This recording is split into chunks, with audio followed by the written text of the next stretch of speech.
आज़ादी बचाओ news channel में सभी दर्शकों का स्वागत है। ऑल इंडिया मुस्लिम विकास परिषद और डॉक्टर मौलाना आज़ाद अल्पसंख्यक शैक्षणिक संस्था वेलफेयर एसोसिएशन की ओर से शिक्षा में मुस्लिम समाज को 5% आरक्षण की मांग।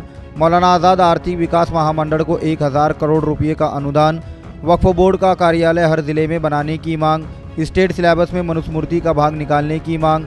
उर्दू शिक्षक भर्ती में अन्य समाज के शिक्षक भर्ती पर रोक जैसी मांगों को लेकर राज्य के उप मुख्यमंत्री अजित पवार व अल्पसंख्यक विकास मंत्री से मुलाकात कर शिष्टमंडल ने निवेदन दिया है। इसकी अधिक जानकारी एमडी शेख ने दी है। सोलापुरात दिनांक 3 जून, 8 जून आणि 23 जून रोजी डॉक्टर मौलाना आझाद अल्पसंख्यक शैक्षणिक संस्था वेलफेअर असोसिएशनच्या वतीने मेळावे घेऊन सर्व सोलापूर शहर आणि जिल्ह्यातील सर्व शिक्षक आणि संस्था चालकांचा मेळावा घेण्यात आला। त्या मेळाव्यामध्ये झालेल्या चर्चेअंती झालेला ठराव मंजूर, त्यावरून राज्याचे उपमुख्यमंत्री अजितदादा पवार यांना दिनांक 12 जून रोजी सकाळी 7 वाजता देवगिरी बंगल्यावर मुंबई येथे मी भेटून आपल्या समाजाच्या सर्व व्यथा मांडल्या आणि त्यांच्याकडे मागण्यांचं निवेदन दिलं। त्या मागण्यांच्या निवेदनामध्ये 1 नंबर मागणी अशी आहे, येत्या नवीन अभ्यासक्रमामध्ये मनुस्मृतीचा शिरकाव त्यामध्ये शासन करत होते, तर त्याला आपण कडाडून विरोध केलेला आहे। ते अजितदादा पवारांना सांगितलं, तर अजितदादांनी त्याच दिवशी सकाळी 7 वाजता मला सांगितलं की ते काय होणार नाही, परंतु अधिकृत दादा आपण केलं पाहिजे असं सांगितल्यामुळं काल संध्याकाळी मुंबई येथे त्यांनी मुख्यमंत्र्यांच्या समक्ष जाहीर केलं की अभ्यासक्रमामध्ये मनुस्मृती येणार नाही।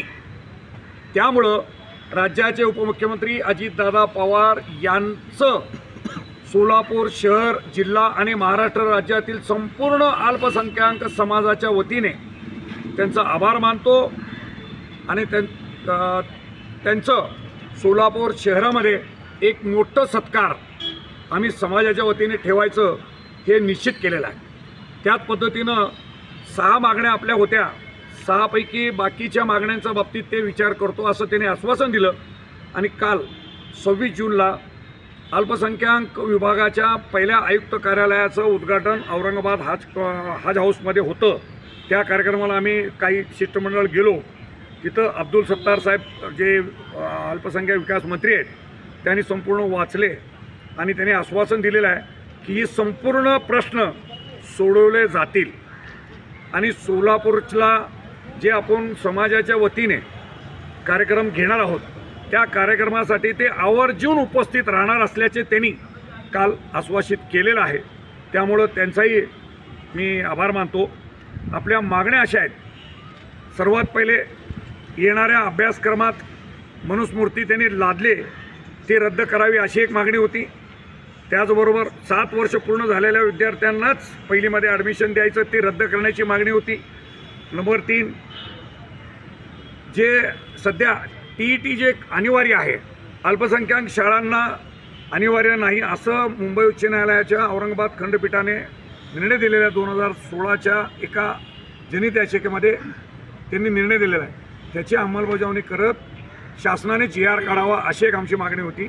तसंच मुस्लिमांना शिक्षणामध्ये 5% आरक्षण द्यावं ही एक मागणी आहे आणि मौलाना आझाद आर्थिक विकास महामंडळाला 1000 कोटी रुपये निधी द्यावं अशी एक मागणी आहे।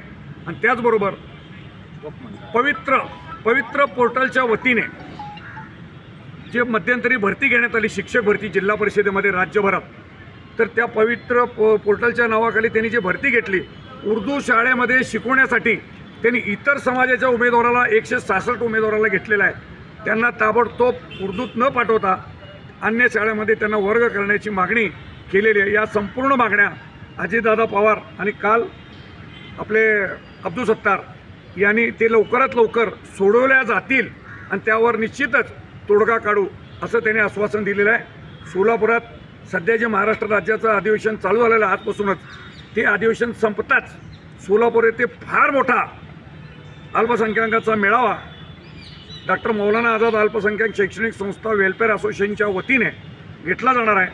त्यामध्ये अल्पसंख्याक समाजाचे संपूर्ण शैक्षणिक संस्था चालक, शिक्षक आणि समाज मोठ्या संख्येने उपस्थित राहील आणि त्या कार्यक्रमामध्ये उर्वरित जे राहिलेल्या मागण्या आहेत त्या मागण्याचा निपटारा करून घेण्यासाठी निश्चितच पाठपुरावा केला जाईल. पुन्हा एकदा अजितदादा पवारने मनुस्मृती शासन रद्द करेल, अभ्यासक्रमात येणार नाही असं त्यांनी जाहीर केल्याबद्दल अजितदादा पवारांचं जाहीर आम्ही आभार मानतो. जय हिंद, जय महाराष्ट्र.